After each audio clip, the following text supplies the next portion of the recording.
We're heading to see Troy. Well, it is a myth. I did think it was real, but now I know it's a myth.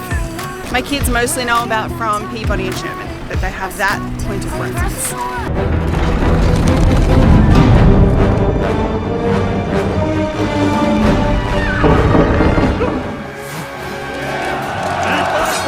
You Trojan dogs!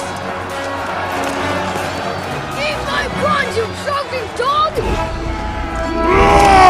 Which is okay, because most of what we know about the world comes from movies. So. And we're not sorry about it. If you're not sleeping tight, you know we're onto something. So, Turkey, am I right?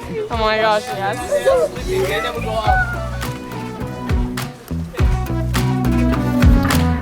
Warnings been spread wide. You can't do none to stop it. Troy's a real city, but the story about the Trojan Horse is the bit that...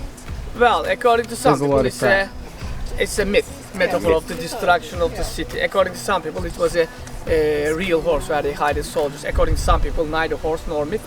It's a battle machine, something like this, with the wheels at the bottom. They push it to the walls. They use the leather to use them to jump over the walls. When the Greeks came here, they came with the navy. So it's very common in the old days when they attack the cities, not to run away from the war, they burn their ships. So if they ever build a Trojan horse, something like look like in the movie Troy. Not this one, I don't think so.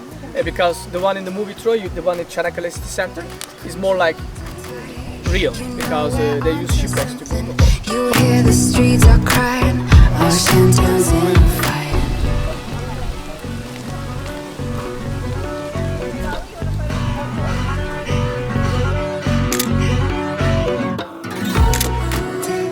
The Trojan War happened in 1300 BC. Yes. But Homer wrote it 800 BC, 500-year gap. So either his memory was amazing, he was really, really old, or they had amazing records that he could just copy. Homer, not 100% true life record. Maybe group of writers. They call themselves like a Homeric tradition. Homer tradition, whatever, they wrote it together because, as I told you, different writing techniques they have in the Iliad. Or maybe he was a real person, he collected the pieces written by different people and he make it like a book. So it would be either both ways, we don't know. You know nothing about the whirlwinds in my mind. I'm walking side to side, don't always wait around, I've got a feeling. From the excavations that they've done, we know that there are 9 separate cities of Troy, and even there's like nearly 50 subsections of Troy, so different times at different places, people building up different areas. And so this one here is one of the oldest. It's from the second city of Troy, 2300 BC.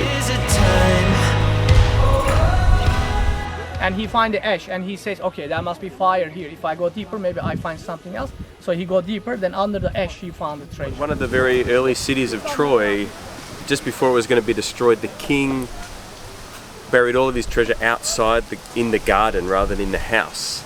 And then the enemy burnt the house down, it all got just buried. And so it's been there for, what, thousands of years. And then finally a German guy came here looking for the city of Troy. And he got discouraged because all this was all under, it was under hills. It was about 40 meters of earth. And then he randomly meets this British guy when he missed the ferry in Çanakkale. He missed the ferry. Jinx again. And then they got talking, and the British guy's like, "Hey, I found some marble pieces in a piece of land that I bought down there. You got the money. I've been wanting to excavate, but the British government won't give me any money. Let's partner up and let's do this." But then the German guy took off with all the treasure. He, totally they found the treasure. German guy took all the treasure back to Germany. Took it all back to Germany, and then the Russians took it when they invaded in World War II. So most of the treasure of Troy is now in museums in Russia. Yeah, but we just found out that Russia didn't admit that it was the treasure of Troy. So Turkey's like, we want our treasure back, and they're like, no, it's not the treasure of Troy. It's not the treasure of Troy. And then in 1990 they were like, okay, it's the treasure of Troy, but we're you not still giving can't it back. have it. So poor Turkey, they're full of all these treasures and they don't get it all back.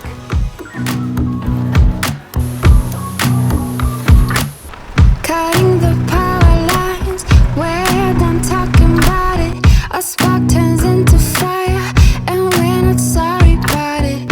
if you're not sleeping tight. Troy is known as the Windy City, so apparently Homer was always like, Windy Troy, Windy Troy. Wait, And now, you have to pause the wind. Windy Troy, the Windy City. Very windy. I mean, Which we're actually enjoying because it's very hot. oh my So,